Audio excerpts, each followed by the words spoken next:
Dear student, आज हम programme बनाने जा रहे हैं बाइनरी टू डेसिमल कन्वर्जन। पिछली वीडियो में आपने देखा था कि डेसिमल से बाइनरी कन्वर्जन कैसे करते हैं। आज हम देखेंगे कि बाइनरी नंबर कोई है तो उसको डेसिमल में कैसे कन्वर्ट करेंगे। तो सबसे पहले हम इसके मेथड को चेक कर लेते हैं। देखिए, in this section we discuss about binary to decimal conversion. अब binary number should be converted as following method. मतलब इस सेक्शन में हम डेसिमल से बाइनरी से डेसिमल नंबर कन्वर्जन सीखेंगे और उसके मेथड को देखते हैं। सपोज़ करिए कि मैंने एक बाइनरी नंबर लिया है 1101, ठीक ना।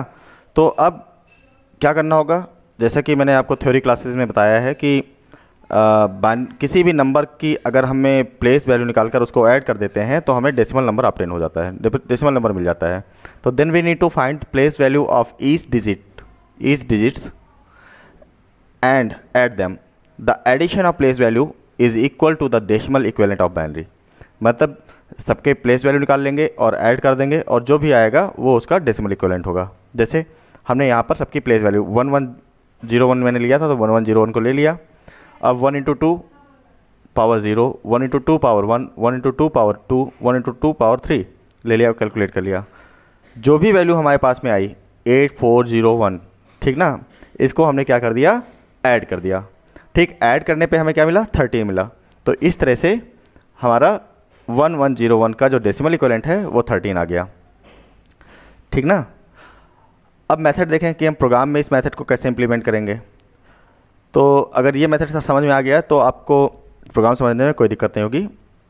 प्रोग्राम का मेथड हम देख लेते हैं। प्रोग्राम में कैसे इसको इंप्लीमेंट करेंगे, हमने एक प्रोग्राम लेना है, उसमें एक बाइनरी नंबर इनपुट लेना है। इंटीजर में हम बाइनरी नंबर का इनपुट ले लेंगे। फिर जैसा कि मैंने एक मेथड बताया था कि किसी नंबर को 10 से अगर डिवाइड करेंगे तो हमें लास्ट वाली डिजिट मिल जाती है रिमाइंडर में, है ना। तो divide the number by 10 and store the remainder into variable R. एक वेरिएबल लेंगे आर जिसमें उसका रिमाइंडर स्टोर कराएंगे। फिर हम क्या करेंगे, डेसिमल नंबर में उस रिमाइंडर को हम ऐड कर देंगे लेकिन बेस वैल्यू के साथ में। जो उसकी बेस है, बेस क्या है, 2 की पावर 0। पहला आएगा 2 की पावर 0, फिर आएगा 2 की पावर 1, फिर 2 की पावर 2, यानी जस्ट अपना डबल होता जाएगा। 2 की पावर 0 मतलब 1, 2 की पावर 1 मतलब 2, फिर 2 की पावर 3 मतलब 4, फिर 2 की पावर 3 मतलब 8, 2 की पावर 4 मतलब 16, यानी जस्ट अपने डबल होते जा रहा है ना। तो हम इसको डेसिमल में स्टोर कर लेंगे। ठीक, शुरुआत में हम डेसिमल की वैल्यू 0 लेंगे और उसमें हम ऐड करते जाएंगे, ठीक है। फिर बाद में क्या करेंगे, divide the equivalent of original number by 10। अब फिर हम जो बिन है, बिन को फिर से हम 10 से डिवाइड कर देंगे। पहले 10 से डिवाइड करेंगे रिमाइंडर के लिए, अब 10 से डिवाइड करेंगे क्वेशेंट के लिए। तो हमें जो क्वेशेंट मिलेगा, ठीक, वो हमारा ओरिजिनल नंबर हो जाएगा फिर से, ठीक।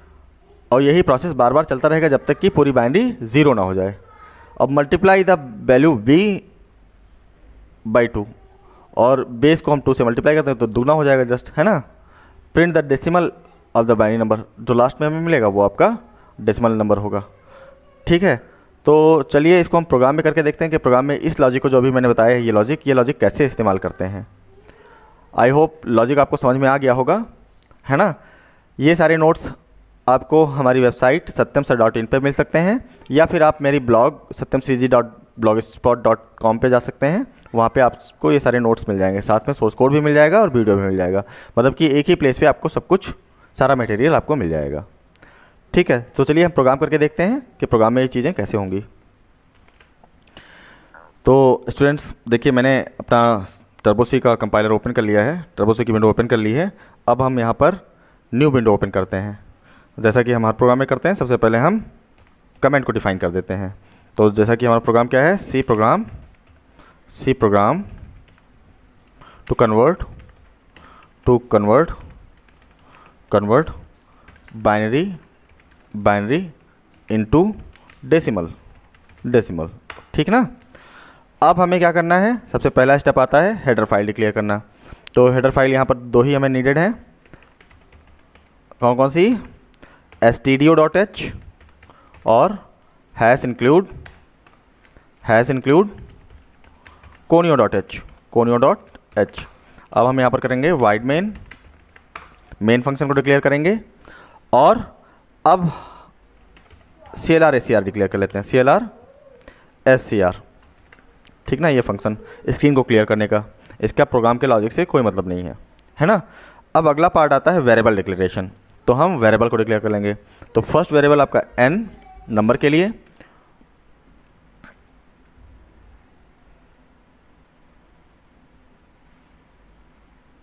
और दूसरा प्रोग्राम हम लेते हैं यहाँ पर आपका बाइनरी नंबर के लिए बिन, ठीक है।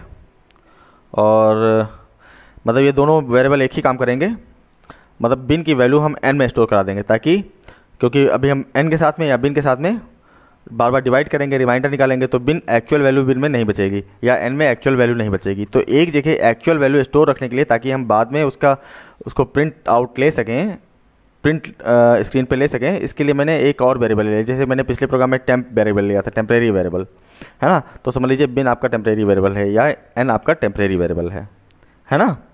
अब हम एक डेसिमल नंबर के लिए एक वेरिएबल ले लेते हैं जिसमें हम डेसिमल वैल्यू स्टोर कराएंगे, और एक बेस वैल्यू के लिए वेरिएबल ले लेते हैं। बेस को हम 1 से इनिशियलाइज कर देते हैं, मानते हैं कि पहला बेस जो हमारा होगा 1 होगा, और एक रिमाइंडर के लिए ले लेते हैं। तो इतने वेरिएबल की नीड है हमें। अब हम क्या करेंगे, यूजर को एक मैसेज देंगे कि भाई एक बाइनरी नंबर इंटर करो। भाई जब बाइनरी नंबर हमारे पास आएगा तभी तो हम उसका कैलकुलेशन कर पाएंगे। तो हम यूज़र को एक मैसेज देते हैं कि print F enter a binary number, enter a binary number, enter a binary number \n। ठीक, अब यूज़र जैसे ही इस मैसेज को देखेगा तो वो क्या करेगा, बाइनरी नंबर को स्क्रीन पे इंटर करेगा। तो इंटर करेगा तो उसको हमें कैप्चर करने के लिए क्या चाहिए, एक वेरिएबल चाहिए, एक वेरिएबल प्रेजेंट करना पड़ेगा कि उस वेरिएबल में वो बाइनरी नंबर स्टोर हो जाए। तो हम यहाँ करेंगे स्कैन एफ करेंगे, और इंटीजर टाइप का है तो %d फॉर्मेट स्पेसिफायर लगाएंगे, कॉमा एड्रेस ऑफ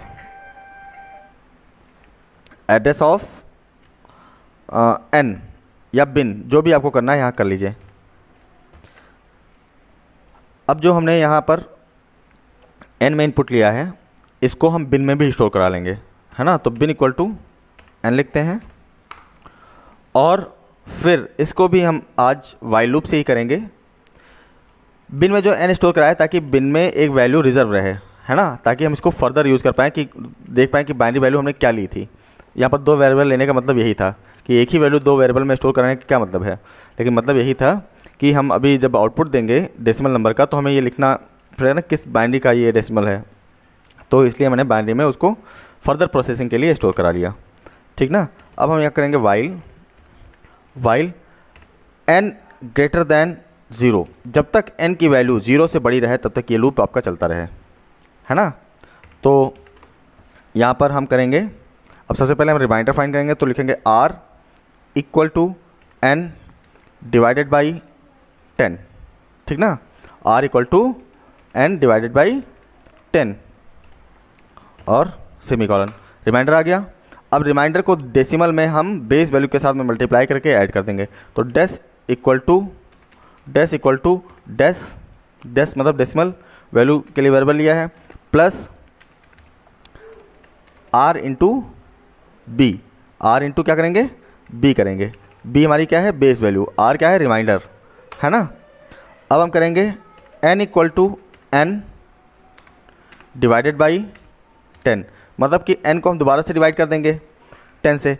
तो क्या होगा कि n में जो वैल्यू, जिस वैल्यू का भी मैंने यहाँ रिमाइंडर निकाला था वो वैल्यू यहाँ से हट जाएगी। मतलब कि मान लीजिए 101 लिया था मैंने, तो 101 को अगर हम 10 से डिवाइड करते हैं तो 1 रिमाइंडर आएगा, तो r में 1 आ गया। अब 101 में से 1 का काम खत्म हो गया, अब हमको 10 केवल बचाना है। तो 101 को 10 से डिवाइड करेंगे तो हमारे पास क्या बचेगा, क्वेश्चन क्या आएगा, 10 आएगा। तो वो नई वैल्यू, n की नई वैल्यू क्या हो जाएगी, 10 हो जाएगी, है ना। तो बस इतना ही करना है। अब आगे हम बेस वैल्यू भी फाइंड कर लेंगे। बेस इक्वल टू क्या हो जाएगा, बेस इंटू 2 हो जाएगा, base value equal to base into 2, ठीक। और ठीक, अब क्या करेंगे, ये पूरा लॉजिक यहाँ पर अप्लाई हो गया। अब ये आपका डेसिमल नंबर डेसिमल में फाइंड हो जाएगा इस लॉजिक से। ये बार बार जब तक 0 होगा तब तक ये प्रोसेस करता है, रिमाइंडर का बेस निकाल के इसमें ऐड करता रहेगा, और बेस वैल्यू क्या होगी, हर बार दुगनी होती जाएगी। पहले 1, फिर 2, फिर 4, है ना, फिर 8, फिर 16, फिर 32, इस तरह से जस्ट डबल होती जाएगी। इसलिए यहाँ पर ये फार्मूला लगाया गया। अब हम इसको प्रिंट कर देंगे, print F the decimal equivalent of % की जगह बाइनरी इक्वल टू %d की जगह डेसिमल, है ना। तो यहाँ पर बिन कामा डैश और सेमीकोलन और गेट ch, ठीक ना। इसको अब हम कंपाइल करके देखते हैं, कोई गलती तो नहीं हो गई, कोई गलती नहीं, प्रोग्राम परफेक्ट है ना।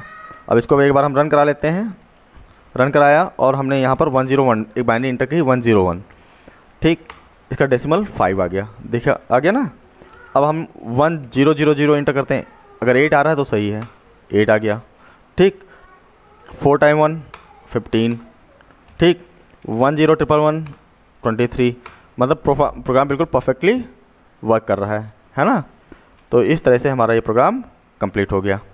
ये प्रोग्राम भी, इस प्रोग्राम का सोर्स कोड भी आपको मेरी वेबसाइट satyamsir.in पे आपको मिल जाएगा, ठीक। तो आई होप ये प्रोग्राम और प्रोग्राम का लॉजिक आपको समझ में आया होगा। इसको अच्छे से प्रिपेयर कर लीजिएगा।